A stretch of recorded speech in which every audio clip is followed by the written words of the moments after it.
I'm Hungarian. Here's what Orbán's defeat actually means. I was born in Hungary. I've watched Viktor Orbán run my country for 16 years. And last Sunday, Hungarians finally voted him out by a landslide. So let me tell you what this actually means, because most Western coverage is missing the point. To understand why this is such a big deal, you need to know what Orbán built. When he came to power in 2010, he didn't just win an election. He rewired the entire system. Courts packed with loyalists, media handed to allies, electoral districts redrawn to favor his party. He called it illiberal democracy. Critics called it something else. For 12 years it worked. Fidesz won every election with around 50% of the vote.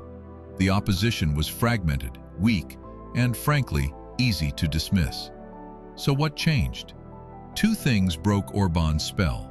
First, the economy. Between 2022 and 2023, Hungary hit 25% inflation. That's not a statistic. That's people genuinely struggling to buy food. And while Orbán handed out tax breaks to stay popular, the EU froze over 20 billion euros meant for Hungary over rule of law concerns. The money that should have fixed hospitals and roads simply wasn't there. Second, a scandal that cut right to the core of Orbán's brand.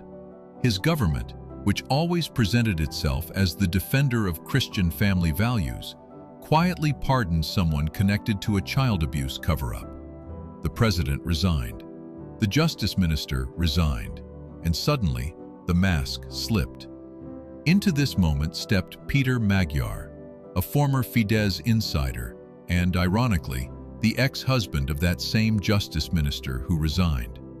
He quit the party, went public with corruption allegations, and took over a previously dormant party called Tisza, a registered but inactive shell that allowed him to run in the European Parliament elections without the months it would have taken to build a new party from scratch.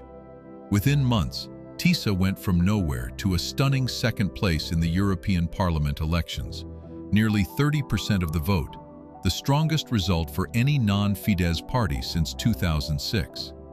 By late 2024, they were leading Fidesz in national polls by 10 points, and on Sunday, they won 141 out of 199 parliamentary seats, a supermajority, the largest mandate any party has ever won in a free Hungarian election, in a system that was literally designed to keep them from winning. Here's what I want you to understand, and this is my personal view. This wasn't just an election. Hungarians didn't just change their government, they did something much harder. They changed course after 16 years of a system built specifically to make that impossible. Orbán invited J.D. Vance to Budapest the week before the vote. Vance literally went on stage with Orbán and called the EU's actions one of the worst examples of election interference he had ever seen. A sitting U.S. vice president in a foreign country's election. And Hungarians looked at that and voted the other way. 79% turnout, the highest in decades. That tells you something about how badly people wanted change. Magyar now has a supermajority, enough to amend the constitution, remove Fidesz loyalists from institutions, and potentially unlock those frozen EU funds. But rebuilding a democracy that's been systematically dismantled takes years, not months. The courts, the media landscape, the electoral system, these don't fix themselves overnight. The question isn't whether Hungary is free now. The question is whether Magyar can deliver fast enough to keep this coalition together. I've waited a long time to make this video. If you want to follow what happens next in Hungary, subscribe, because this story is just getting started.